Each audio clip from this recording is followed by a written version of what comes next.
Good evening, everyone. I'd like to start our meeting. Please stand for the Pledge of Allegiance.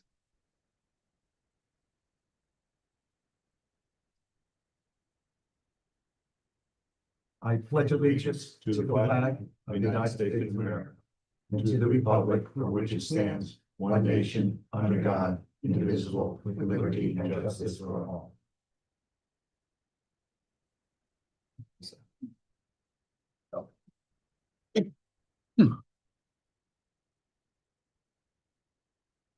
So we've called our special meeting together with the Board of Education to hear Dr. Britton present the school project.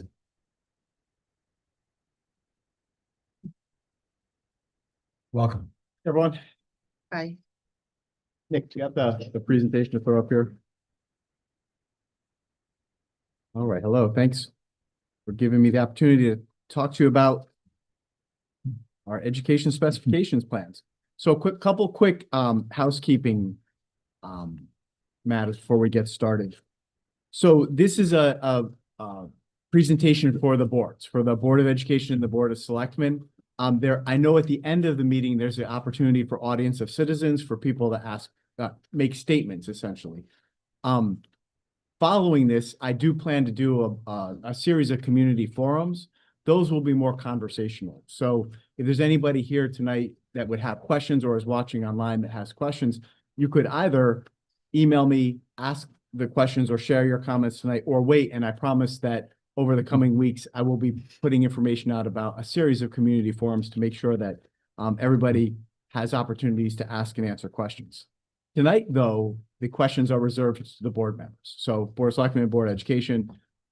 As I go through this, if a question pops into your mind, you can either stop me and I'll pause, or write it down. And then as we get to the end, ask them at that time. Or there, of course, as we switch slides and move through the different topics, I think there will be some natural breaks in the presentation.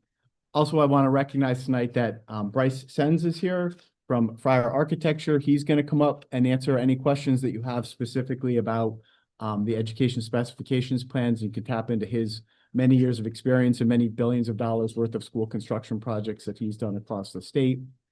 Also online is Bob Shea, our current facilities director. If you have questions about capital improvements or any condition of the facilities, we can unmute Bob, and he's here online. He can address those. So with that said, what I'm going to do is kind of walk you through tonight. You can flip the slide.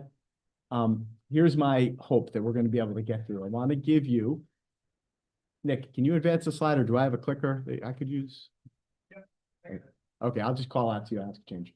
So my goal is going to be to give you a brief history. I think important just to kind of walk you through how we got to this point. After I give you a quick overview of how we got here, I'll pick up from the work of a strategic planning committee that wrapped up its work last June. Then I'll talk to you about what we did this summer and fall, where we had a task force working on the education specifications plans that I know you have in front of you all tonight. Bryce will come up to answer any specific questions about those plans that you have in front of you tonight. I'll get to the financial implications, and then we'll talk about, at the very end here, I'm going to give you a comparison of renovate to new versus capital projects and what the differences are between those two. And then there's going to be an opportunity for us to talk about next steps. And, one of the most important next steps is for both boards to have a conversation and see if you're all, I hope, behind this plan. And if so, how we all need to, move this project forward. Next slide, please. So brief history. This whole thing started way back during the pandemic in 2020. And I'll just give you a quick walk down memory lane. In 2020, the Board of Education commissioned a firm called Gordian to come in and do a full facilities analysis. It actually worked out that while our students were home remote learning, they came into all of our schools and took a deep dive into the condition of the facilities. They presented in 2021 a report called the Sightlines Report. That report identified about $28 million worth of capital projects across all 5 schools. The Board of Education formed a committee, and we worked for a year looking at that. And at that time, 28 million seemed like an awful lot of money, still is, but that was even before the inflationary times that we've lived through. But the Board of Ed was starting to ask questions like, how do we go about doing this? Is this the right way to spend our money? Do we want to continue to maintain all of the schools that we have? And the Board of Ed got to a point where we shared some initial impressions and some findings with the Board of Selectmen in 2021. The Board of Selectmen heard that and said, this is good work, keep going. By a resolution of the Board of Selectmen formed the Facility Study Committee. Bobby remembers that. He served on that committee. Meg served on that committee. Dave served on that committee. Former Board of Select member Mike Hernandez served on that committee. It was chaired by former member Lou Pear, had a community member. I was on it ex officio. We worked for 2 years. We got to know Fryer well. We hired them as our architect, and we did an extensive amount of work from 2021 to 2023. At the end of that process, that committee, by a vote of 5-3, it wasn't unanimous, but that committee brought forward some recommendations. Those recommendations were to decommission Gildersleeve, to renovate to new and expand Valley View to create a pre-K3 school, to renovate to new Brownstone to create a grade 4 through 6 school, and to apply overhead savings from a consolidation to address capital project needs at the secondary school. It wasn't unanimous. It was 5-3, and it was a difficult decision, but this is what we came to. We shared that report and those recommendations with the Board of Selectmen, and the feedback was, this is a very complicated plan. Specifically, the plan called for, with Brownstone having only part of it renovated to new, part of it left in its current condition and turned over to the town. That was going to require some special legislation. There was a lot to it. It was a very complicated set of recommendations. I think the Board of Selectmen made a decision that this is really important. We recognize this is hugely consequential for our town. If you remember, that's when the Board of Selectmen decided to do the townwide survey. You had Great Blue come in, everybody got postcards, all of the options were shared with the town. At the end of that process, the decision was made not to embrace the recommendations of the Facility Study Committee, but to go in a different direction. And that direction would have had us decommissioning both Brownstone and Gildersleeve, moving 6th grade to the middle school, and renovating to new and expanding Valley View to create a pre-K5 school. That's the plan that went out to the voters in November 2024, the date of the federal election, and that plan was pretty resoundingly defeated. So I left the vote totals up there for you. That plan was defeated. Right after that, in December, the Board of Selectmen said, well, we need to do something. We know the condition of our schools. Doing nothing isn't an option. The Board of Selectmen, by another resolution, formed the Strategic Planning Committee. That committee was formed with the goal of working right after the presidential election, that in the following spring, like within a couple of months, come out with a plan B. Like, let's get another referendum out in front of voters in the spring. That timeline was way too aggressive. The committee needed time to digest and to process, and therefore was unable to meet that deadline of a spring 2025 vote. Instead, spent a lot of time trying to figure out what a good plan B might be. So let me stop there, and does this strike everybody's memory as pretty accurate? Otherwise, I'd be happy to elaborate on any parts of how we got here. Okay, so I'm going to pick up from the Strategic Planning Studies Committee and ask Nick to flip to the next slide. All right. The first thing the Strategic Planning Committee did was elect a chair, and he just walked in. So I think they made a great choice, and Carl became our chair, right? That committee started meeting, and I see several members of that committee here tonight. I appreciate them coming out. I know how much time and energy and passion was invested into this process. After electing a chair, I think one of the really important things that committee did was ask, why did the community not embrace a pre-K to 5 school? Right? What were the objections? Over on my left hand side of the screen, these bullets reflect those things that we believe motivated people to vote no. Over on the right side of the screen, on the numbered list, are those things that the Strategic Planning Committee embraced as what we want to accomplish. So what this did is I think it really gave us a vision, gave us a goal. The committee agreed that we should first be able to, in whatever plan we recommend, address the concerns, as well as articulate how whatever our plan will be will accomplish those things that we want to do. Right? And if you look at that list, I think you probably will remember a lot of River East editorials and comments on Facebook or conversations with neighbors about why they voted no. But I think also everybody could agree that if we could accomplish these 9 things and provide all of our students, faculty, staff, and our community these things, that would be a great end goal. So away we went. Next slide, please. All right. Very quickly, and I was actually surprised at how quick. I think our first meeting, Carl led us in a discussion about what could we all get behind as a committee. Very quickly and unanimously, the committee agreed that continuing to maintain 3 elementary schools wasn't in the community's best interest. That consolidating from 3 to 1 was a bridge too far, but consolidating from 3 to 2 elementary schools made sense. That investing funds in fixing 2 up and making 2 very nice with our current student population would be the best path forward. We didn't decide at that time which elementary school to decommission, but the decision was made unanimously that an elementary school should be decommissioned. The second thing that the committee decided almost immediately and unanimously was that moving 6th grade from Brownstone to the middle school makes a lot of sense. We don't need to add any space at Brownstone. There's enough, at the middle school. This middle school was built and is in its current configuration big enough that we could move the 6th grade there without having to add any space.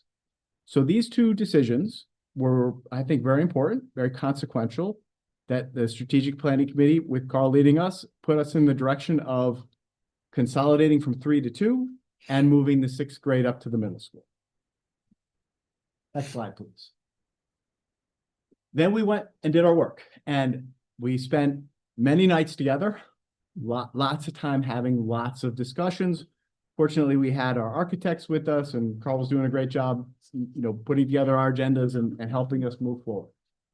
At the end of that process, these are the recommendations that came out of the committee. And I'll remind anybody, if you want to see the committee report, it's still on the homepage of the schools. So there's both a link to the video recording, all of our meetings are recorded, and the committee report is still on the website.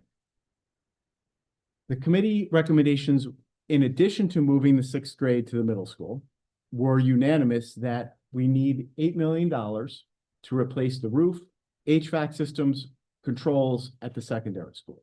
So everybody recognize the roof needs to be replaced, and the air handling units and HVAC system, the way it was designed at the high school, wasn't designed the best way. It's too humid. We need to upgrade HVAC and get a new roof at the middle school. That was a unanimous recommendation. The following recommendations weren't unanimous. There were 7-2 votes. And I'm not going to unpack all of the reasons for the yeses and nos, but this is what came down at the end. The committee recommended a $47 million project to renovate to new and expand Valley View to create a pre-K2 school. The committee recommended 7-2 to put $27 million into Gildersleeve to do capital improvements and alterations to turn Gildersleeve into a grades 3 through 5 school. And the committee recommended to put $2 million into Brownstone so that at the end of 5 years, when it's done being used as swing space, it could be turned over to Portland Parks and Rec, Portland Youth Services, Portland Food Bank, and expand the lease with Oak Hill as it's turned back over to the town. And of course, within that 5-year period, additional considerations might be needed in terms of what Gildersleeve Brownstone could become. So those were the recommendations. Again, all of this is outlined in the report that's still on the website. Next slide, please. All right. One of the things I started with is I said the committee committed to making sure that whatever plan we put forward, we addressed both those things that generated no votes on the pre-K5 school, as well as those things that we'd like to see for our kids. I'm confident that Though the committee recommended a plan that, if actualized, would definitely create all of the things on the right that we want to see for our kids. High-quality academic space designed with school security in mind, good indoor air quality for our students, ADA compliant, capacity for future growth, nice spaces for the community to use when we're not using it. Checks on all of those things that we hope to accomplish coming out of the strategic planning committee. As far as the reasons for the no vote, the first reason for the no vote, we think, was the mega school, the fear of a large school, the concern about a school being so big in a school that's as small as it is. Well, if this plan is actualized, Valley View would become a pre-K2 school. Valley View used to be a pre-K2 school. Gildersleeve would be a 3-grade school. Gildersleeve is currently a 3-grade school. The middle school would become a grade 6-8 school. Back in the early 2000s, Brownstone was a 6-8 school. Many of you in here may have gone to Brownstone when it was a 6-8 junior high school. So there shouldn't be any concerns about the size of the school. We're just going back to the future here. We're turning the schools back into what they were at one time.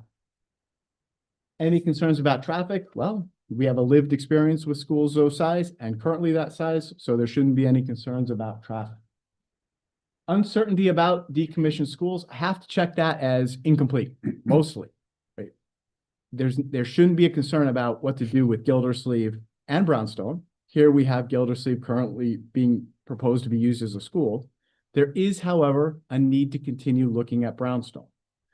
The plan the strategic committee put forward was use Brownstone for 5 years as swing space, then turn it over to Parks and Rec, Youth Services, Portland Food Bank, and expand the lease with Oak Hill.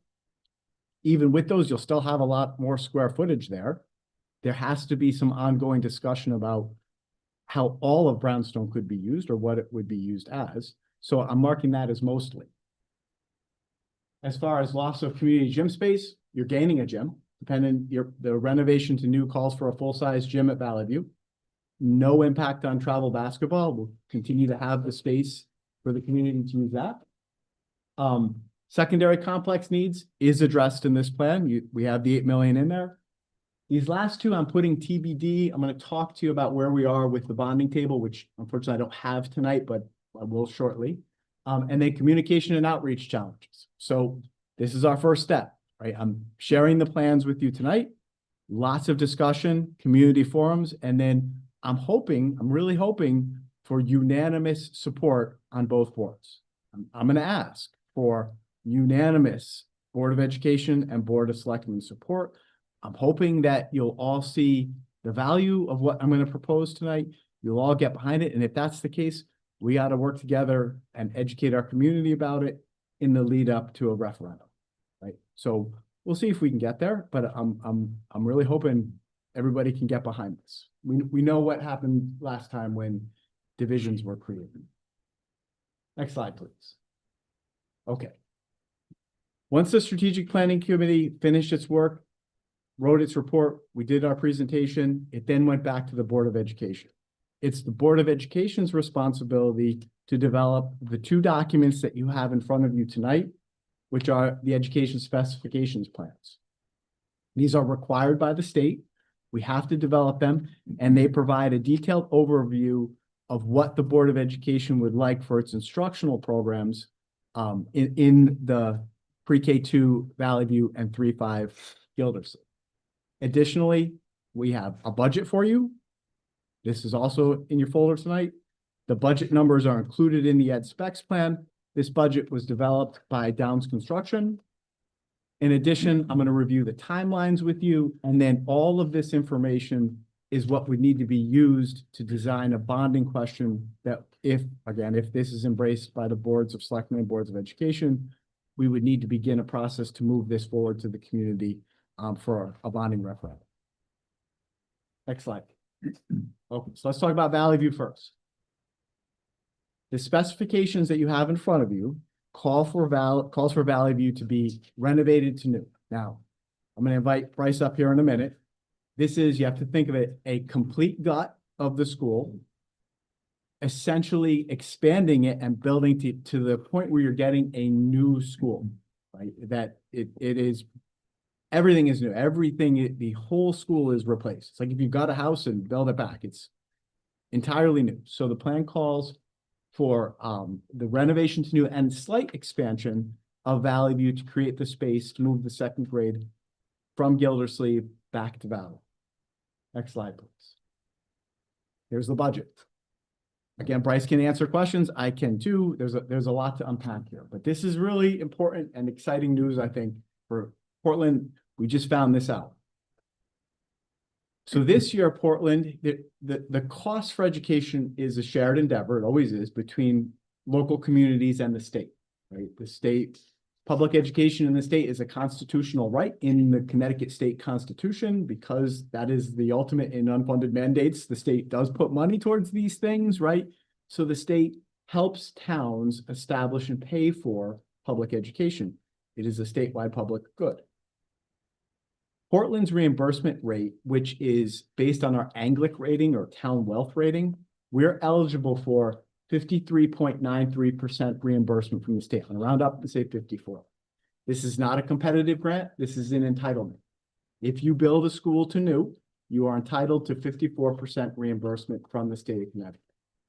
Additionally, this is new. This is enormous. We are entitled for a 15% bonus on top of that, because we're including a pre-K in the new school. Last year, if we had done this, that 15% would have only been applied to the square footage used for pre-K. The state is trying to incentivize schools to expand pre-K access. So they're now offering 15% on the whole project. Additionally, Portland has a relationship with Open Choice. We're eligible for up to 10%, but we're going to say that we're comfortable with reserving 5% of our students, our seats for Open Choice students. If we hit that target and have 5% of our students as Open Choice commuting here from Hartford, we would get a 5% bonus. So the state is looking to reimburse, or we are looking for reimbursement from the state to the tune of 74%, which would mean 26% would be a town of Portland responsibility. Additionally, we anticipate, 15% for spaces in the building used for special education. That's not included in this budget, but obviously it will be someday. The only reason it's not is that we're not entirely sure, thank you, what spaces we're using just yet.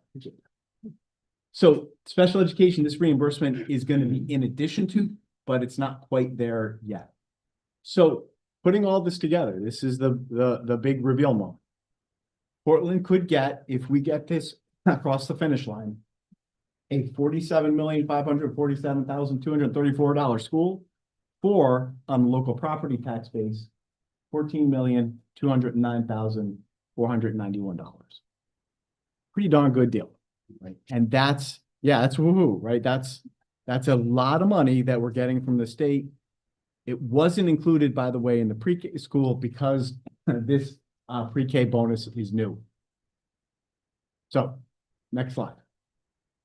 I'm going to invite Bryce. Come on up, Bryce. And Bryce is our architect from Fire. He'll be happy to talk to you or answer any questions you have about scope of work, reimbursement rates, planning, operations, project expectations. He's an expert. He's done this with lots of other towns and districts, and Bryce wanted to know that. Oh, you're the best. Thank you. Good evening, Bryce Enns, Fryer Architecture. As Charles just explained, I'm here to answer any questions you may have on what he just presented to you regarding ed specs, reimbursement, state DAS regulations, proposed plans we have. What was yours? So you've done projects of this size and similar. Yes. Walk through, if you can, from the first shovel in the ground until, I guess, the second building would be built if this is what happens. Kind of walk through, because I think people are asking a lot of questions about how big of a project, where do the kids go? So kind of walk through the mechanics of it if you can. Yes, one of the good things you guys have going for you is you're overbuilt right now. That's why we're looking at consolidating the schools. So you have the room for swing space in your other schools while you're renovating a building. So when we talk renovate is new, what we're talking is, as Charles had mentioned, a new facility. The goal of renovate is new in the eyes of the state, who will be reimbursing you, is to create a new facility that meets all the codes, the building code for egress, life safety within the building, including fire alarms, sprinkler systems, the energy code, making sure your building envelope is energy efficient, including your roof, walls, windows, mechanical systems, making sure all your mechanical systems meet the ASHRAE energy codes and energy efficiency codes. Big thing, accessibility, making sure the whole facility is fully accessible throughout A to Z. So the goal would be with Valley View, the intended plan is to essentially gut the building, as Charles has mentioned, down to your foundations, which is expensive construction, so it's good to keep, and your steel frame, and then reconfigure the school within that existing footprint. In the instance of Valley View, there will be some small additions because the allowable square footage that is prescribed by the state will allow us to put some small additions onto the building to fulfill the requirements of the education specification that Charles has put together. So the idea would be to empty out Valley View, find space for them in other schools, so you don't have to pay for swing space, portable classrooms on site while this construction is going on. They can find homes elsewhere in other schools, the students of that facility, while this building is renovated. So we would gut it down to that slab, foundation, steel frame, and then rebuild this school, meeting all of those codes as I had just discussed. Plan after that would be to move on to, I forgot what the years of construction were, and sure, okay, and then the plan after that would be to move on to Gildersleeve in a similar fashion. Mike, I hope that answers your question. Absolutely. So just a question, it's because this is going to be a wild card number, but and I'm going to ask it maybe when we get to the Gildersleeve portion, but what percentage of $47 million is the educational special ed portion of that? Like what's that 15% for? Right now we were talking about Valley View, but I'm going to have the same question for Gildersleeve. Do the two of those numbers come out to $2 million? Is it $3 million or is it 300 grand? So that 15% for special education, as Charles mentioned, it only applies to the special education programs and other programs that the special education students use. So we'd have to calculate that out. Do you have a couple special ed rooms? Special ed. Exactly, which could be 3-4 I classrooms. So believe let's, you said playground potentially too, anything that has an impact with special if it's education. accessible and to the special education program and they're using it, could potentially also be included. So I would guess, I don't think we're talking Ballpark. millions. I think we're talking hundreds of thousands, but I really would need to Okay. figure out what that square footage is, figure out what the cost of the construction of that square footage is, and then apply that 15% to that to get you a good number. Okay. I have one or two questions. Sure. I mean, if the question is for you or for Charles, how much does the swing space save the town of Portland? Because we have that in other towns when they have to build, Millions. right? Need modular classrooms, or Yeah. whatever. So is there some way we can, is that gonna be part of sort of the presentation to, okay, We could figure it's a swing space is not inexpensive. right, And it's money that you're paying for space that is not permanent. You know, it is reimbursable by the state, but it still comes at a cost for something that, you know, you guys don't need because you're so overbuilt at this point. You can move the pieces around while construction is going on. So it comes at a significant savings to the project. right. So it's a benefit to Yep. that we'll want to talk about. Also the Valley View, addition, I imagine if you think back to when it had modular classrooms, when first grade was off of that, is it building up, out, like, what's the plan to, at the. For the renovation there'll of be the some building. Addition to Valley View, you're saying, you're gonna Yep. take it, so where is Yep. the addition? The largest addition would be off the gymnasium in the back, which is going to allow us to provide a full size elementary school gymnasium court in that space. But So, still one level school. it's one not level, we're not two going up. No, to answer that question, is that addition in the back and a couple smaller additions to make sure classrooms are right sized and fitting into the footprint. How close does that expansion come to the neighborhood that is right behind? Not close. The one in the back of the gym is maybe 20 feet deep, what we're showing. Then everything Okay. else is maybe like a 10-foot addition just to kind of fill in a couple gaps. And like I said, provide square footage where we need to right size the classrooms that we're proposing in that area. How many second grade classrooms is it? Six, Plan. Six kindergarten, six first, six second grade. And then gym, cafeteria, office space, teacher faculty room, kitchen. And still a dedicated music, still dedicated art, right? Now, will the complete renovation, will that include air conditioning? Yes, In your calculations, what's the average increase every year in terms of construction costs? I know that's a question. about 4% a year is what we're Calculating calculating at this 4%. point. Yep. And typically, how is the reimbursement rate from the state when a project's conducted? What's been your experience with other projects in terms of how quickly they pay once the project's done? So once you get your first couple months of construction done, you apply, and then it's about 2 months until you see your reimbursement after that application for that first payment. Relatively straightforward process. Yes. There you go. We'll help you through. Yes. I think there was heavy emphasis on relatively in that end. Checks in the mail. There you go. You understated me this weekend at a basketball game. Those reimbursement rates just sound too good to be true, if not possible. So can you just speak to the certainty of the anticipated reimbursement rates, and why we have confidence in them? Sure. We have met with DAS, Charles and Fryer. We have talked with DAS about this. Charles put together an excellent email to DAS, Department of Administrative Services, who runs this grant organization here. A great email asking them to confirm those numbers, and we did receive a confirmation email from them that these are indeed real numbers, and people are paying attention to them. We're getting a lot of people around the state, a lot of different districts reaching out to us because it's a great incentive for municipalities in Connecticut to put these pre-K classrooms into their facilities. So it's a popular one, and it is real. I think it's important, to consider that this year is a gubernatorial election. So the leadership of the state could change, which in terms of a state agency and what they reimburse could also change. Absolutely. So I think it's something to, when we're, Bryce, in your experience, do you see these reimbursement rates going up or down in the future? I can't, I'm sorry. Okay. The iron's hot. Like I said, we've never seen this 15% bonus before, and I wouldn't assume it's going to be around forever. It's the best I can say. I can't predict how reimbursements are going to go up and down. Usually when they do change, they change by a point or two in either direction.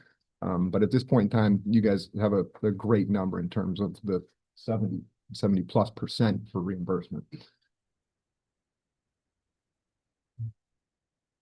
Bryce is gonna come back for Gildersleeve. Why don't I move on? And, if you have questions about value, we'll keep us moving to Gildersleeve. Okay.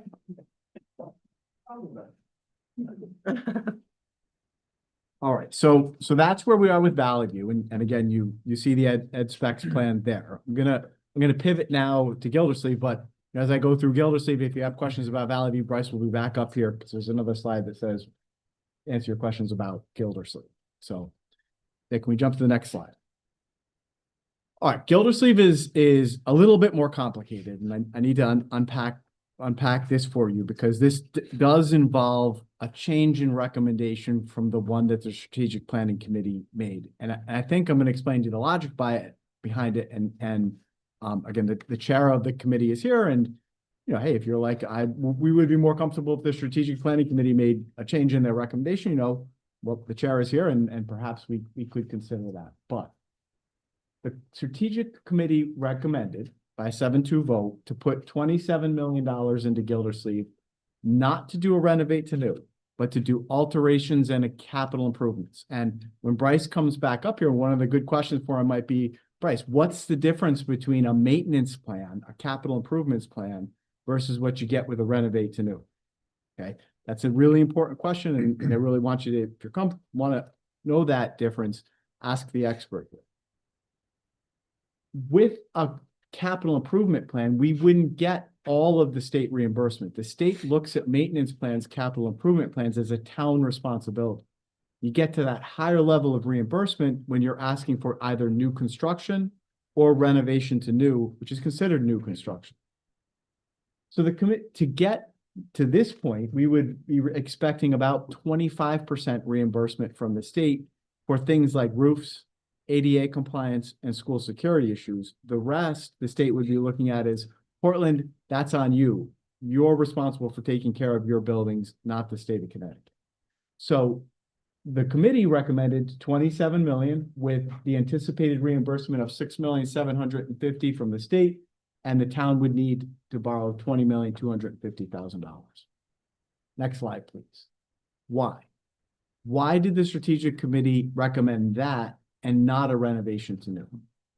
Because renovation to new is sensitive to student enrollment. You can't overbuild. You can only build to a certain amount. And based on how many kids would be in Gildersleeve, we would have had to demolish almost 20% of the building.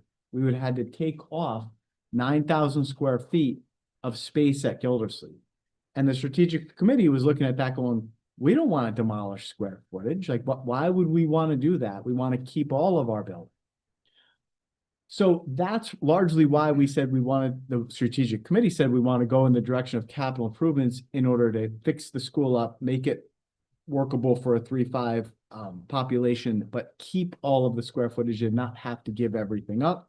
That was the recommendation that came out of the strategic planning committee. After that committee met and the Ed Specs committee started meeting, our architects dug a little deeper into this 9,000 square foot penalty or demolition we would have had to do. And they found out, believe it or not, part of that 9,000 square feet is that bus awning you can see there, right? Because it's attached to the building, that's counted within the 9,000 square feet. We'll give our kids umbrellas, right? So we're comfortable ripping that awning off, right? So that ate into some of those square footage. I don't know exactly how much, maybe when Bryce comes back up, he can give you that number, but some percentage of that 9,000 square feet means giving out that kind of rusted overhead awning there. Again, it is what it is. We will try to, keep our kids inside when it's raining, but we're comfortable not having a bus on. We also reached out to the state in this email I wrote and asked, we want to keep that space. Would we need special legislation, special permission? We want to use it for a special education program, which could be eligible for the additional 15%, right? But we have several in-house special education programs that we've designed largely to keep our students here so we don't have to incur the expenses of outplacements. And more importantly, there are children we want to educate them in Portland and not have to send them to other communities who have these types of programs. So we got permission to keep the additional square footage, use it for special education space, but it does mean sacrificing this bus on. I think that's a sacrifice that the Board of Ed is willing to make and we can make work. Next slide, please.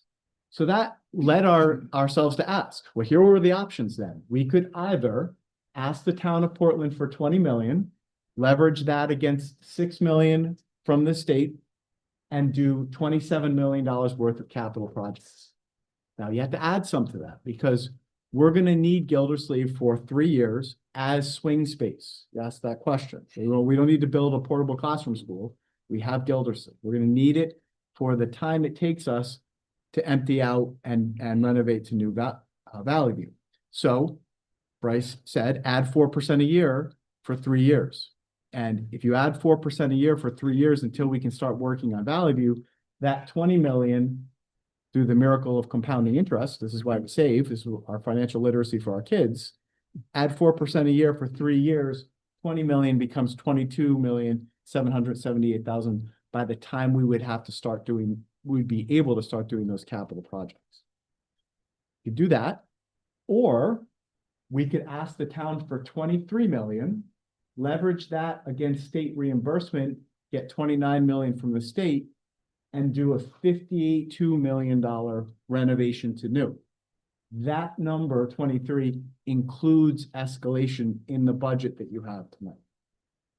So those were our choices. We could either do 27 million worth of capital projects or 22 million on the town of Portland, or 52 million worth of renovation to new for 23 million on the town of Portland. Next slide. So that's what it came down to. The difference between renovation to new and capital improvements with escalation is $336,000. So the question the strategic planning committee asked was that, hey, is it worth an additional $336,000 to get a $52 million brand new school as opposed to $27 million in capital projects? That was a lot to unpack. So I'm going to pause there and see if there are any questions about that logic, because that led to the Ed Specifications Task Force to take a different approach than that which was recommended by the Strategic Planning Committee. Just a clarification, maybe to shine a light on something, Charles, because I was representative from this board on the Capital Improvements Committee. When that committee made the choices it made and went with the route on Gildersleeve School, the knowledge of those additional state reimbursement rates that were proposed in the current legislation that we have were unknown. I just want to be clear that this isn't something that is one thing's just being pushed out. The knowledge of the additional percentages didn't come about until that committee had made its choice. I just want to make sure you're clear on that. Excellent. Yep, good point.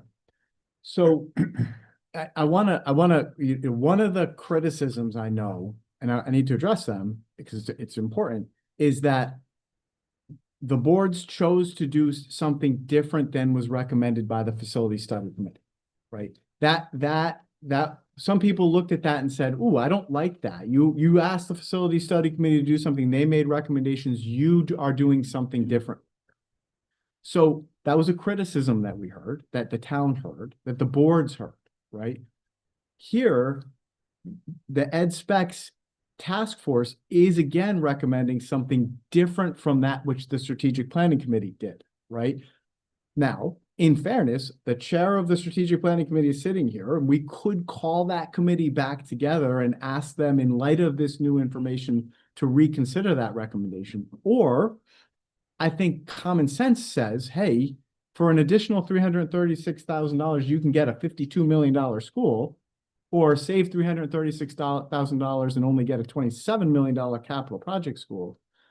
I hope people will see financially, it makes a heck of a lot more sense to leverage state reimbursement and maximize that to get a brand new school as opposed to a maintenance plan capital projects school. But that's something that you should talk about. And again, I think that's why Carl is here tonight. And I see other members of the Strategic Planning Committee. And if hearing this, it's worth that additional $336,000, that's where we are. Otherwise, I just want to call that out because that is a change from what the Strategic Planning Committee recommended. So the Ed Task Force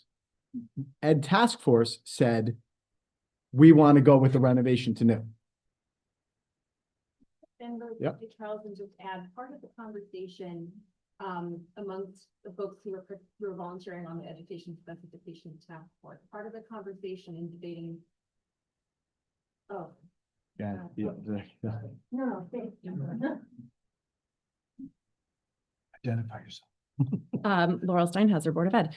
Part of the conversation about the difference in these two plans was really a concern over, if Portland is asked to invest $20 million or $22 million in capital improvements alone, what we can get for our money is relatively limited. And within a matter of 5 years, 10 years, there's this scenario where we're having to come back to the town to ask for more money to complete more projects, because the school wouldn't be, ready to go for the next 20, 25 years, which would be the case with a renovate to new project. So that was a big part of the conversation that took place.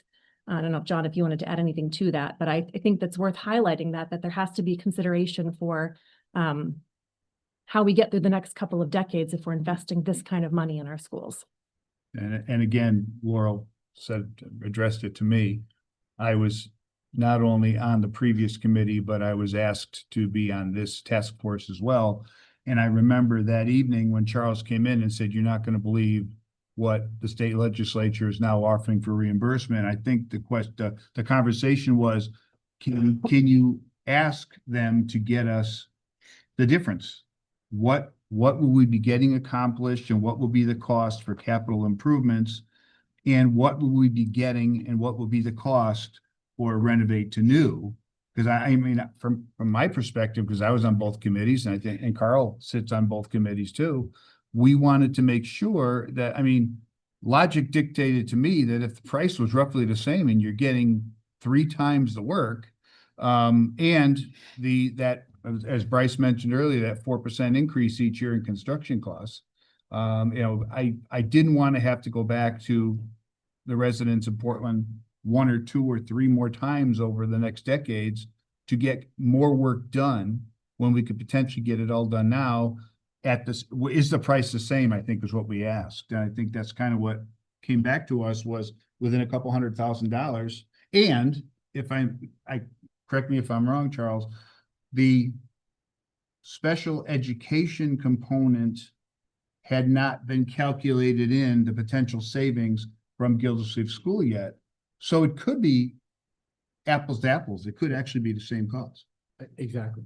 So Nick, why don't you jump to the next slide? I'm going to show you the costs, right? So with all that in mind, the ed specs that you have in front of you tonight is renovate to new at Gildersleeve.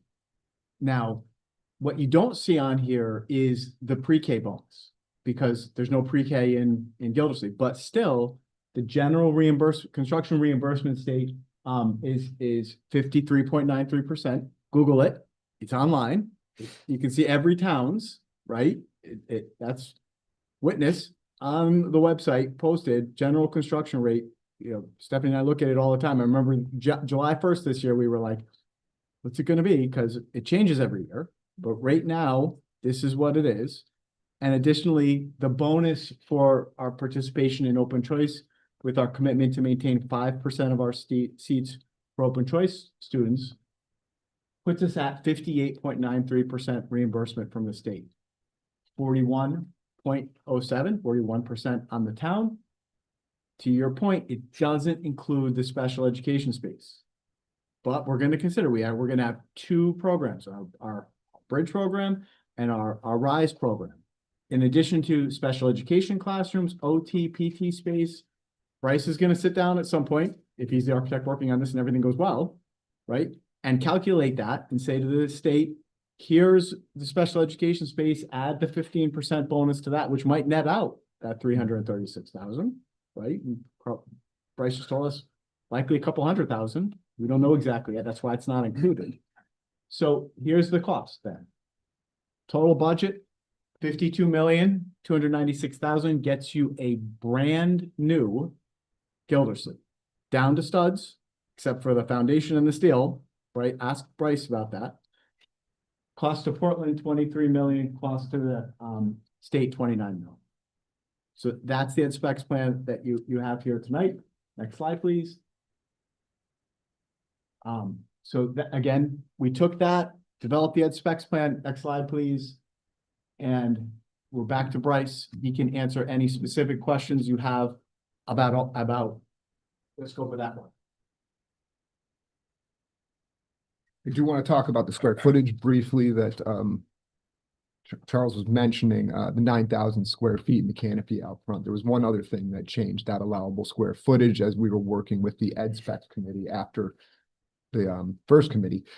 So first, the canopy was, Charles described it perfectly. We can take that thing down. It's 900 to 1,200 square feet. It's a pretty big canopy. It's going to bring that 9,000 square foot number down quite a bit. There's another change to state documents that occurred while we were working with the ed specs committee. They did change their allowable square footage calculation. So they issued a new form that changed that allowable square footage, which is based on your projected student population. You take your highest projected students over an 8-year period, you plug it into this nice little spreadsheet they made, and it tells you how big your school can be. That form did change in municipalities' favor. So that allowable square footage went up a little bit too. So now what we're looking at is an overage, if I remember correctly, at Gildersleeve of about 6,000 square feet instead of the 9,000 that was up there. There is a way to kind of ask the state for forgiveness on that overness of square footage. There's an space standards waiver that you can apply, and as long as you have justification for that overage of square footage, which we believe Charles does with this, and just mentioned the RISE and the bridge programs, the state will consider that waiver and waive the overage of square footage. 6,000 square feet it's not like we're doubling the size of the school. It's a small amount, and as I mentioned, I believe it is justified. So we are fairly confident that the state will approve that space standards waiver once we get rolling, hopefully. Talk to them about renovate to live.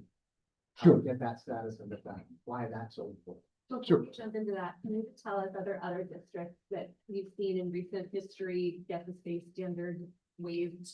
In Yes. order to preserve square footage in an existing footprint? Yeah, as I had mentioned, if you've got an existing facility in particular and you have a justification for that overage of square footage, like a specialty program, like we do have, then it's highly likely that it will be approved. Now, as far as Charles, that's Renovate's new process. To get all this reimbursement, has to be classified as renovate. Right. Why are you confident that it will be classified as renovate? Confident that it will be classified as renovated is new because it'll come as a cost savings to the town. As I mentioned before, we're saving key elements of this existing structure, the foundations. That's expensive work for excavation, for foundations, pouring the concrete foundations, et cetera, et cetera.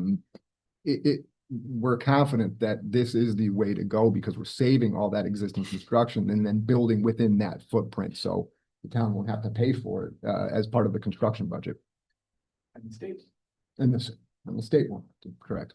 Bryce, we talked a little bit a few moments ago about the original recommendation, which was capital improvements at Gildersleeve, and then the questions we asked about, can we get more for the same money? Can you just speak roughly to what you would get in capital improvements money we were talking about versus what you're getting in renovate to new for roughly the same dollars? Sure. Capital improvements, we're really looking at it as a maintenance plan for the facility. I think we all own homes. We know what maintenance of homes is like. You finish one project, you stop one issue, you got something else to move on. So really that maintenance plan, you're gonna be chasing that maintenance plan for years to come. There's always gonna be something to fix in that building. Whereas the renovate is new, as I had described earlier, as I was previously speaking, you're getting a new facility with the exception of the items I have already mentioned, your foundations and your steel structure.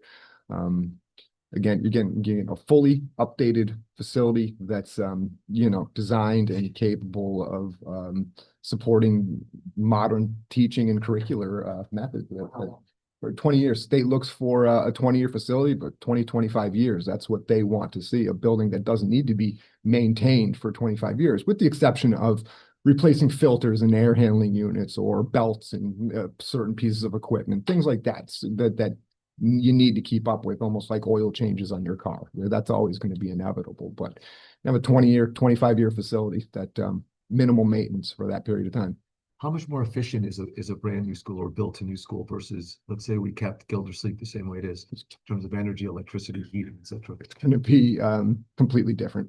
You're going to have LED lighting throughout. You're going to have exterior walls with windows that are insulated to a higher standard, higher level than you currently have. Your roof is going to have where you lose most of your energy loss in the buildings through the roof. That's going to be built to current energy code standards with an R30 insulation up there, keeping that inside the building.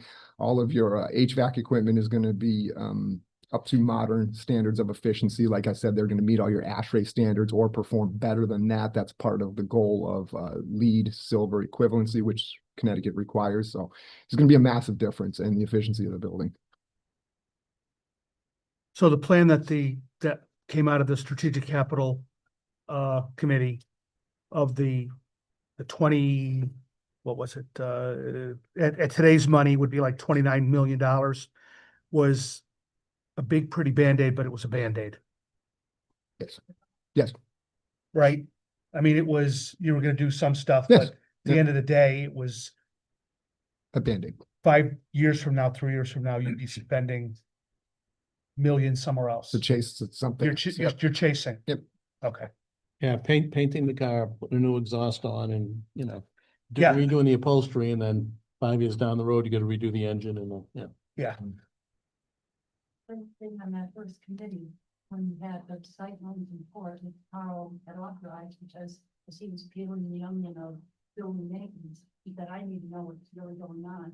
All it was an engaged plan for maintenance, and all we were doing was catching up. The elementary schools were already behind the eight ball in terms of maintenance. So if we did that, we all were going to be creating another bunch of older schools. And we clearly came to the conclusion that it was more and needed more in-depth conversation in the town. But the committee came to the conclusion that we needed to, but it's new and parents were not so. I think it's a great thing. I know one question I had, I know in the plan last year, when we were looking at doing it, they were looking at changing like some roof lines and things like that to get away from flat roofs in some cases. Is any of that changing, or is it all gonna stay with flat roofs, or? I know we've had problems with leakage and things like that, so how, I want to make It's sure that. Something that's been discussed. Carl and Bob mentioned it, repeatedly building them up too. But at this point, we've just put together floor plans of it, and we've put square footage numbers onto it. But that's something that'll really need to be looked at in terms of when you get to the actual design of the building, and then we're working through to it. Just, yeah, we can improve those characteristics too for the long haul. Absolutely. Yep. Okay. Thank you. Let me keep pushing us forward, because we got a little more ground to cover. We got to get to the financials and the secondary school. So Nick, if I could ask you to advance the slide. All right, so again, secondary school, this was a unanimous recommendation coming out of the facility study committee. And Bob's on the line if you have questions specifically about this. He's got the quotes. We've asked for some vendors to give us a sense of how much it would cost to replace the roof, the air handling units, the controls, and upgrade on that at the secondary school. This would be a non-priority list grant, but we are, because the state is investing in schools' indoor air quality. That was a very big deal coming out of the pandemic. If you remember, we had the chance at some grants back then, but we didn't.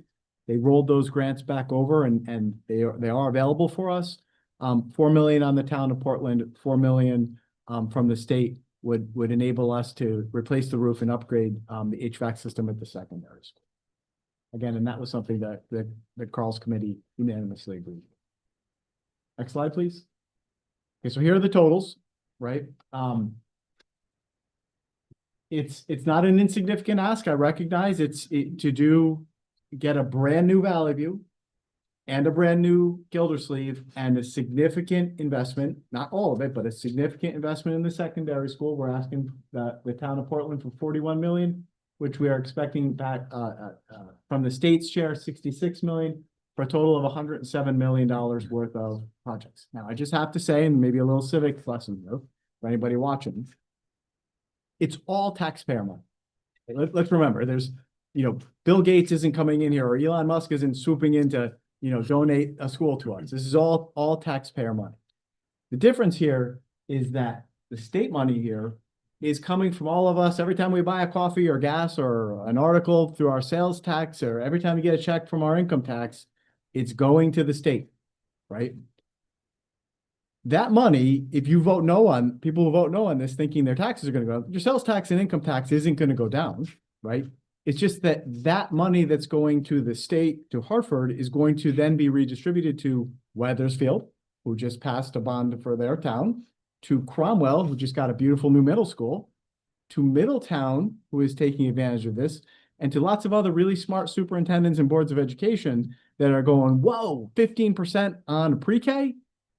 We should get ours right now. My recommendation to Portland is to see this as your opportunity to get some of your sales taxes and income taxes back to make your town schools beautiful, because I promise you, many other towns in the state of Connecticut are doing this. Bryce, am I wrong? So here's our chance for Portland income tax and sales taxpayers to get 66 million of that back for your kids. Right. So that's the 66 million. It's all taxpayer money. It's just which pot it's coming out of, right? The 41 million, though, yes, that is a direct impact on what you levy from your property taxes, right? So a little civics lesson, there's 3 main vehicles to tax: Local raises revenues primarily through property taxes, state through sales and income tax. This is our opportunity, or Portland's opportunity, to leverage $66 million back from the state in what you pay every time you buy a cup of coffee. And then, of course, when you pay your property tax bill, you will see the impact of the 41 million, which is what I'm going to talk to you about next. But again, 41 million gets you $107 million worth of work on your schools. Next slide. Now, consolidating. I want to talk about the financial side, because that's the big question is going to be, how much is this going to cost me in my mill rate, my property tax? There are three things we have to consider. The first is the savings you can generate. If you consolidate from 3 elementary schools to 2, I'm often asked regularly by Board of Selectmen members every year in the budget, Charles, can you close a school? Right? The answer is, this is a way, right, Bob, right? This is a way to close a school. If you close a school, there is a way to save money that doesn't raise class sizes, but these are all sort of support positions that you need if you're going to run a school, no matter how big or small it is, right? No matter how big or small the school is, you're going to need a principal. If we consolidate, we can reduce one principal, we can reduce a clinician. This is social worker, school psychologist types positions, teacher, 1 nurse, 2 custodians, 2 administrative assistants, 2 paraprofessionals, all of the health insurance costs, and get ready for a very difficult conversation about health insurance cost increases in Portland in the coming months. 1 large bus we can reduce, and we can reduce the utilities, which is the gas, overhead, maintenance, electric, copier lease, everything on the homes. I project that by reducing these positions, we can save in a range of 875 to 1.175 million. The range is based on what level of insurance plan these employees are taking. If every one of these employees were taking a family health insurance plan, it would be at that 1.175 million level. If all of these employees were on their spouse's health plan and nobody was taking insurance, it would be the 875,000. So Stephanie and I can't tell you exactly what that number is going to be, but we're comfortable giving you a range. So let's split the difference and say 1 million. So I'm comfortable that the year we take 1 school offline and go from 3 to 2 elementary schools, we can reduce $1 million from the Board of Education operating budget. Now, my recommendation to you is going to be, don't just cut that money and run out a really low Board of Ed % increase in the year. Take that money, ask for a reasonable increase, and I'm going to come to you that year and ask for a 0 to 1% increase. You'd be smart to go out and ask the town for a 3 to 5% increase, generate that 1 million, take it, move it from the Board of Education operating budget, from salaries and all of the accounts that fund these positions and things, and move it into capital, right? Put it in capital for a couple years and do things with it. Fix roads, fix the schools. We know we have plenty of projects in the schools. Fix the town, invest in your town with it until such time that you have to start paying back a bond, then move it from capital to debt service. So there will be this savings in year 1. How the budget is adjusted or where the funds go, my suggestion will be not to cut it, but to move it to capital, because what you don't want is in 1 year that you start paying back debt, to see a giant mill rate jump in that year. You want to smooth it out. That's my recommendation. That's a political question and something that the Board of Ed and the Board of Selectmen would have to adjudicate on as you consider budgets. Any questions about overhead savings? Next slide, please. Then you have to consider 2 other parts of the puzzle. So you have the overhead savings, you know that that million is there. You're going to have to then consider the bonding table and whether you're going to want to borrow that money and pay it back over 20, 25, or 30 years. And you're going to have to consider growth in the net grand list, especially new revenue generated in the net grand list, which currently you're realizing to some extent from new cars. I know there's a tax abatement on Brainerd Place, but the folks who live there and register their cars in Portland are now paying property tax. Additionally, you're going to have to consider when the abatement on Brainerd Place comes off. And the timeline for additional revenue from that, that's new revenue. And you know, you have the Nordic Spa coming online. Now, I know Mike is working on the net grand list. I don't have that tonight. I'm sorry. I wish I did. We should have it soon, Mike, right? Yes. Additionally, Mike and I met with the town's financial planner yesterday. We were hoping to have the bonding table so you could look at a 20, 25, and 30-year amortization schedule. It's how much you have to pay off principal and interest on a $41 million note. Unfortunately, we don't have that now. I believe we're going to get that Friday, Mike. Friday/Monday. Right. Yes. So Okay. soon you're going to have everything you need. You now know what the overhead savings, I just put it out there for you. You're going to be able to look at how much a 20, 25, or 30-year note would cost and factor that up against your growth in net grand list, especially new revenue, in order to calculate or project and determine the impact on the mill rate, which affects the average property taxpayer. That was a lot. Any questions there, or are you following me? Seeing no questions. Next slide. So I know it's going to come up. It's going to be asked. What's plan B? What if either of the boards don't support this plan, or we take a no vote, right? What if the town said, what else, what other option could there be? The strategic planning committee looked at capital improvements only. And I know Bob Shea is on the line, and you have several members of the strategic planning committee here. The strategic planning committee spent hours, literally went, you can see the videos, line by line through the old Gordian Sightlines report with Fryer at the table. They did their own analysis, and Bob Shea at the table, figuring out escalation and what we needed to do and how much roofs costs and whether we need, how much it would cost to repair elevators. Like, holy mackerel.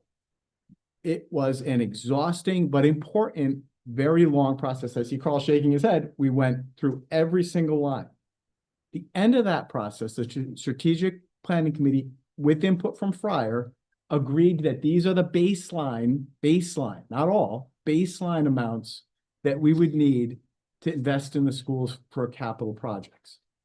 You can see the numbers here. Again, this was a broad agreement after doing all of that work on the strategic planning committee.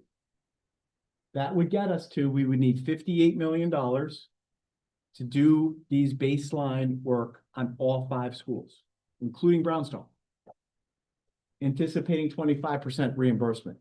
So we would need a bond, $44 million. It'd be interesting to see the cash flow matrix on this, like when we would borrow it, because we'd have to figure out which to do first. But this is how much it would cost to do baseline capital improvements, and that number was generated out of the work of the strategic committee. So that's plan B. That's a capital project. Next slide, please. So I did my best to compare the two. So here are the options. A renovate to new project would ask the taxpayers to approve a bond for $41 million, match that with $6 million from the state, and do $107 million worth of work. So the bond, we would need to ask David Eisenthal to develop an amortization table and decide whether you want to do 20, 25, or 30 year for $41 million and change that. The pros of doing renovate to new are you generate overhead savings by reducing those positions and consolidating. You maximize state reimbursement, including the pre-K bonus. You create 2 brand new elementary schools that Bryce told you are good for the next 25 years. With general maintenance, those things are going to last 20 to 25 years from Bryce. Believe him. And it addresses some, not all, but the $8 million, some of the pressing needs at the secondary school. Those are the pros of borrowing $41 million and doing this as a renovate to new project. But there are cons. It doesn't address all the secondary school needs. The strategic planning committee identified 18 million in projects that need to be done at the secondary school. This would knock off 8. At some point in the future, those other $10 million worth of projects at the secondary school would need a funding source and need a plan. Likely that would have to be through capital. That's why if you took the $1 million and put it in capital for 2 years, you could chip into some of those too. But in fairness, this plan doesn't address all of the needs at the secondary school. Additionally, one of the cons of this is that the town Board of Selectmen would have to engage in a process to envision a future for Brownstone at the end of the 5 years when it's no longer needed as swing space. The Strategic Planning Committee recommended Portland Youth Services, Portland Park and Rec, Portland Food Bank, and expand the lease with Oak Hill, but that's not enough for that giant building, right? At some point, a committee, a group has to come up with a plan for Brownstone, after its use as a school. This compared to capital, where we would need to borrow 44 million, anticipate 13 million from the state, and do $58 million of capital projects. So here you're borrowing 41, there you're borrowing 44. Here we're getting $107 million worth of work. Here we're getting 58. Obviously, the pros here are it addresses all the needs at the secondary school. Well, the most pressing needs at the secondary school. And you don't need a plan for Brownstone.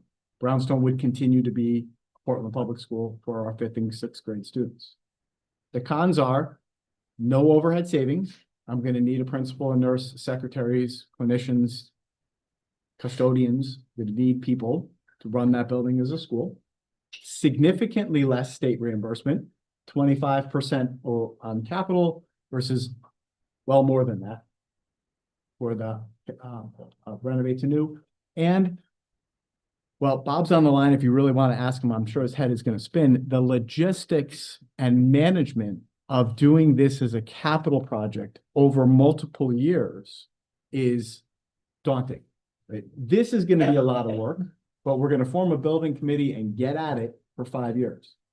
This plan, I don't even know which one to do first. We would have to hire an expert like Bryce to come in and say, we have the 44 million, we have what the strategic capital plan identified. Where do we start? Like, then of course we have to do bids and GC and my goodness. So the logistics on this plan are pretty daunting. The logistics on this plan are equally daunting, but I believe more feasible. We can get this done in a more expeditious way than this, which is a many-year maintenance plan essentially. So those are the kind of the two side by side. So this is plan B if this goes down.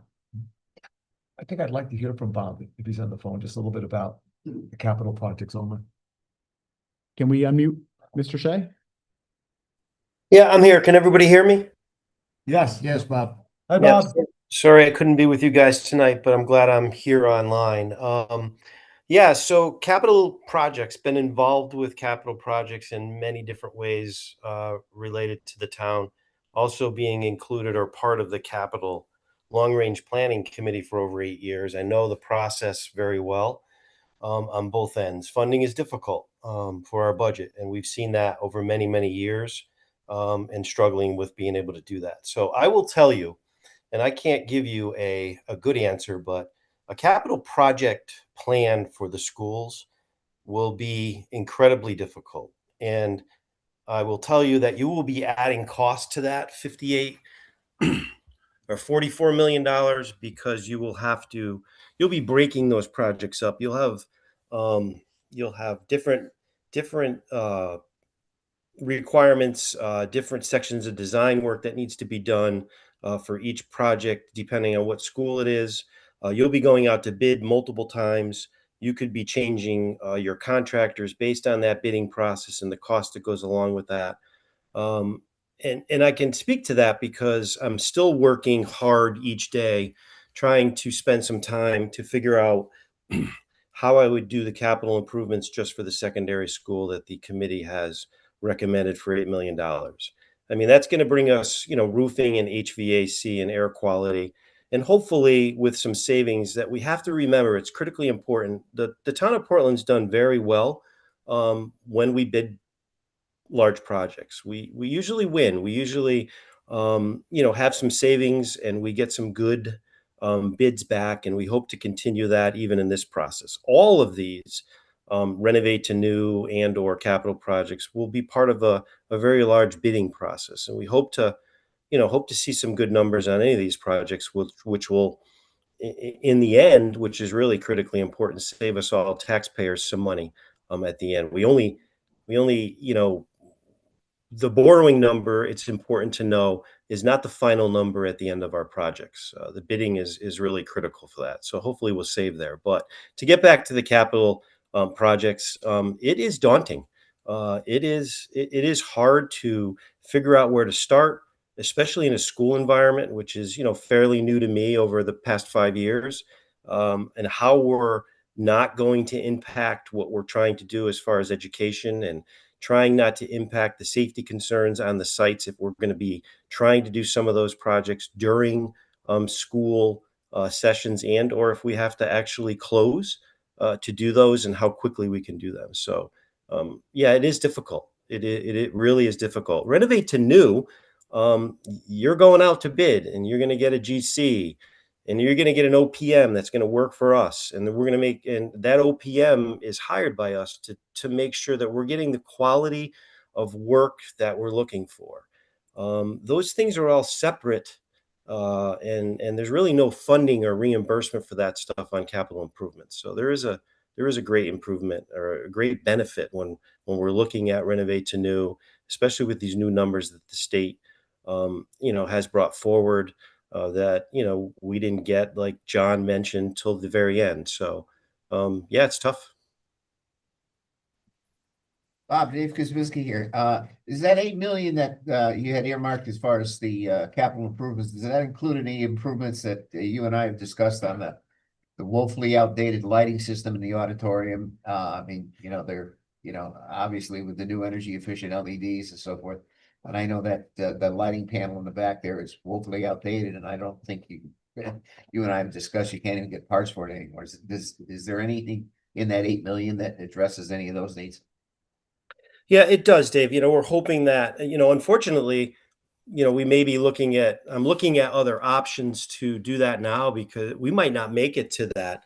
Um, as far as the lighting is concerned, as you mentioned, I sit in front of a Windows 98 computer with a floppy drive, to be able to keep our lighting at the schools, that type of management system that runs our lighting. I've made some changes. I've taken parking lots and things off of that system that I was able to do with very simple manual timing controls that I'm able to, you know, easily make changes to, and can guarantee that. But the 205,000 square feet of that school has that master program, and we're really looking to make improvements. We've been lucky enough to work with a consultant that looks like they have a retrofit versus a complete change out. But you're right, that is a priority, and that would be one of those that would need to get done as soon as we're able to get the roofs and the HVAC improved there, which we get funding back from the state. The roofing is about a 51% reimbursement for us. So you're talking a very big number for that roof on the middle school and high school side. So we'll have to do some studies, and we might not have to do all of the expensive work on the middle school side, because that was basically a very new start. That was the addition of the school. But certainly the high school side, that was the original, is in really tough shape, as well as. Bob, can I just ask you a quick follow-up? I wrote your quote down, and it stresses me out. When you say, quote, "We might not be able to make it," Right. that's telling to me, not just about the lighting at the secondary school, but in general, where we are with Valley View, Gildersleeve, Brownstone, and the secondary school. Can you maybe just unpack what that means? We might not be able to make it, even understanding that, this is still a 5-year process that we're talking about in order to get all of this done, if renovate to new is the direction the community goes. Yeah, so it's difficult. Every day I struggle to keep the schools, open, and we've been very lucky to do that. But, I have so many items that are on my desk that I'm extremely concerned about, where if we have a failure, it would definitely impact the ability to open a school. Certainly roofing and HVAC. We just looked at what happened at Brownstone. We're doing new boilers now. We waited 11 months for boilers. That's our industry right now. We're still having difficult getting certain product into the field from the manufacturers. So, we're struggling there, but, those are the things when the heating system, let's not talk about, Dave mentioned lighting. The heating system controls that control Brownstone, Gildersleeve, and Valley View are in the basement at Brownstone. Windows 98, same computer, floppy drive. We're working on that to make that run each and every day. Thank goodness we're pulling Brownstone off of that because of our updates with the boiler systems there. And I made sure that when we were doing that new controls were part of that upgrade so that we can divorce ourselves from that old computer. And that leaves me Gildersleeve and Valley View. And we continually have communication failures with that system that we work on each and every day. And I'll tell you this, I can only do what I can do. And we certainly spend an awful lot of money on contractors coming in to help me get over that hump where sometimes I just can't, I can't get it done. So we're spending additional money with contractors to keep those particular items up and running. They're old. Our infrastructure is old in that regard. Should have, we can go back. Should it have been replaced years and years ago? It should have, but that's that capital discussion that it's very difficult. Thank you. Thanks, Bob. All right, Bob, well, let me push us forward, right? So Nick, if you go to the next slide. So again, those are the plan A and plan B, right?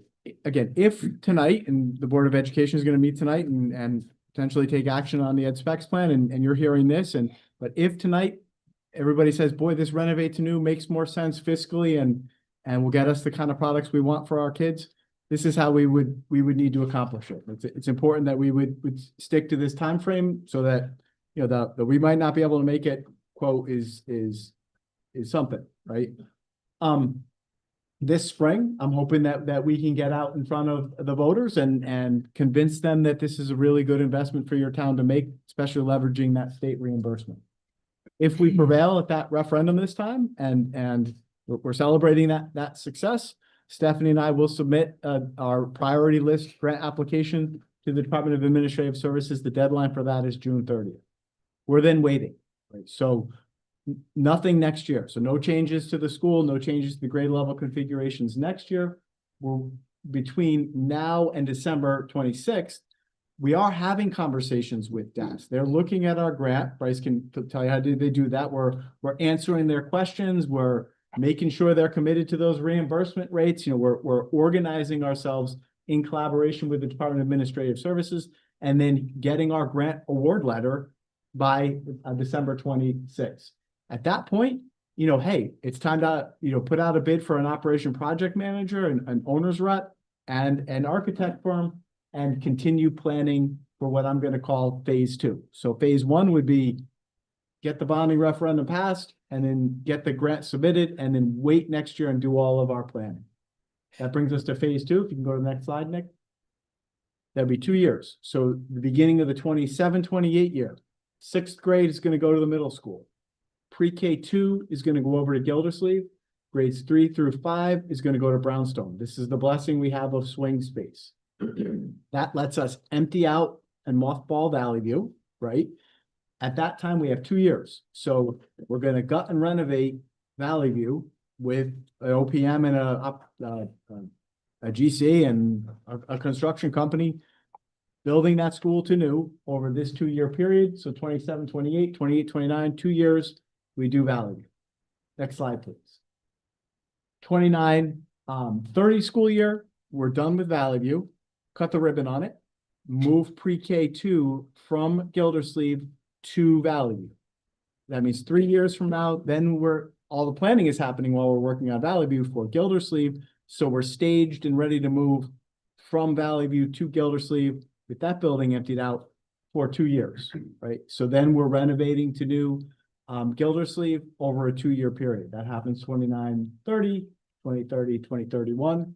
That's done. We cut the ribbon end of 2031, move grades 3 through 5 out of Brownstone over to their new home at Gildersleeve, turn over the keys to Brownstone to the town. We would be looking forward to having 2 new schools open for the 2031-32 school year, and then Charles can retire. So that would be nuts, right? So it's a long time frame here where this isn't gonna happen overnight. It's many months of planning and work that would have to be done. Next slide, please. So what needs to happen to move forward here? You're here tonight. I really think that at some point, the Board of Selectmen and the Board of Education should get on the same page, right? Like have a conversation. What I'm really looking for is unanimous. Like I think it's important, I really do, for all of the town fathers and mothers here to say, yes, this is what we think is best for our schools. Right? I think that's important, and I'm hoping that with more conversation or questions that you can all get on the same page. We know what happened last time when we were divided, right? That to move this forward, I'm hoping, I'm pulling for Portland here, that this can be something that everybody gets behind. That conversation should start now. The Board of Education, it's their obligation to approve the ed specs plan. I believe they're ready to do that tonight. I've had some workshops with them, and I know where the Board of Education's heads are at, although unless I've changed their minds tonight, we'll see what happens when we meet, and hopefully we'll take action on the plan. If that happens, it's go time, where we've got to market this. Like, and this means I want to do, with your blessing, right? Like with the blessing of both boards, we're going to do community forums. I think we need to be on Instagram and Facebook and getting out there and letting our neighbors know what the plan is, answering the questions and why this is good. We have to work together. I can do as much as I can do, but this has to sort of be a town-wide movement towards a bonding referendum. In order for that to happen, also, we're going to collaborate with, his name is Matt Ritter. He's an attorney for Shipman Goodwin. He's also the Speaker of the State House in Hartford. He would need to design for the town a bonding resolution. This is what would be on the ballot that people would need to review to vote on. You know that sometime in April, then it goes over to the Board of Selectmen. You need to review that measure, adjourn to a town meeting, hold the town meeting, and then adjourn to a referendum, right? That would hopefully happen in the middle of April. Once that happens, Charles has to be quiet. We have to follow very clear laws called the silent period, that we can't spend any taxpayer money advocating for this in any way. So at that point, other folks can speak, but we just have to be careful so that we don't run afoul of those expectations. That's all I've got.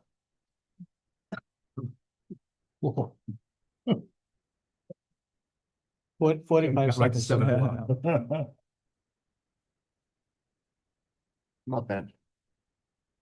Well, so we get done. Okay, it's just a simple clarification. Could you? Madam Sir, 139 West Cotton Hill Road. I just want clarification on the Gildersleeve renovation numbers. Not that I'm against renovate to new. It's that I'm glad to see the percentages are that high. But could you walk us through, because I'm coming up a little bit different. I just want to make sure. So it was 25% guessing on the state reimbursement. Bryce might want to answer this, but we would then get an additional 15% on the give or take 6,000 to 9,000 square feet, whatever we're gonna, right? The 9,000 square feet, which we already said the 9,000 was almost 20% of the project. So 20% of the project should get a 40% reimbursement. Isn't 9,000 square feet that we were going to use for special education approximately 20% of the project? Isn't that what that's what I'm using Dr. Britton's words tonight. Off the top of my head. Square footage wise. Yeah, it's about 20% of the project. So wouldn't 20% of the project then be entitled to 40% reimbursement? Because we would get the average. And we're guessing at that 25 because the roof we know is 51. Thanks, Bob. The 15% on the special education only. Okay, only on renovate to new, not on renovate. Okay, that was the clarification I needed. Thank you. But can I this is where I asked a question on the Valley View, but this is on the Gildersleeve portion. Kind of the same question, but it was like, and I know you couldn't answer it, right? But it becomes, is it fair to assume that 10% let's just talk Gildersleeve, 10% of the $53 million is allocated to special ed? Does that sound right? And then it becomes 15% of that 10%? Okay, cool. That's what I was looking at, right? So then it becomes, if you use the same logic at Valley View, in the quote, I don't want to call it the slush fund, but there's like $1.3 million of, we're paying for it in the bond, but if everything goes right, that could be coming back to us. And that's 1.3 million that could be going towards the 4 million that, okay, got that. Of the $8 million at the high school, is that, other than the bonding would be all in, but is that asking the state for that 50% on the 8 million tied to the school project, to the Valley View and Gildersleeve, or is it a separate ask? Good question. The Valley View and Gildersleeve are what are called priority list projects. Okay, So that's the June 30th deadline, yeah, and that's why we're waiting till December 30th. That's why if you noticed, in preparation for this meeting, I CC'd our state rep and our state senator, because that priority list is actually voted on by the Connecticut State Legislature. That's a year from now. right. Yeah. So that priority list, which is Valley View and Gildersleeve, that's why you do the June 30th deadline, goes on the bonding list, right, Bryce, in the fall. State legislature takes action on it. We definitely need Norman Christie there going, this has my support. We want this approved. That's priority list. The 8 million for the secondary school is what's called non-priority list. Stands on its own. It could stand on its own if it needed. Got it. That goes differently, and that's more of a rolling application. It's not the June 30th deadline. And the 2 million we talked about for Brownstone, that's not part of this. It wasn't in that number, right? I didn't see it in there. catch. That is not included in the ask here. You would need to add that too. But, at this point, that's another consideration you might want to have when to ask for that as part of this or another time. It's not included in that number. Good. Okay. Thank you. All right. Nick, is there anyone online? I think I saw, yeah, public, I think I saw Elwin's face just pop up. Okay. Oh, they're just joining. Okay. All right. Any other questions at all? Charles, thank you very much. Bob Shea, still listening. Thank you very much. This is important. I know we're running late. We're going to take a 10-minute break once we get out of this meeting before we start our Board of Selectmen meeting. But I want to thank everyone for their time and for coming here. This will be a big deal. There'll be a lot more to be heard about this. The numbers, I know Ben's here for the numbers, as many of you are out there. What are the actual costs of it? What's the impact on the grand list, on our taxes? We should have those numbers Friday/Monday. That'll be the last piece of the puzzle. We want to make sure it's affordable. We want to make sure we can handle that. That'll be coming soon, and that'll kind of augment what we heard tonight. But excellent presentation. I think it went through all the details of the projects and where it makes sense. So thank you very much. All right. With that, I'd like to adjourn the meeting. I'll make a motion, we adjourn the. And I'll Special joint second that meeting. motion. All those in favor? Aye. All right. Very good. At 7:05. Yeah. We're going to start about 10 minutes. I'll give everybody, it's information.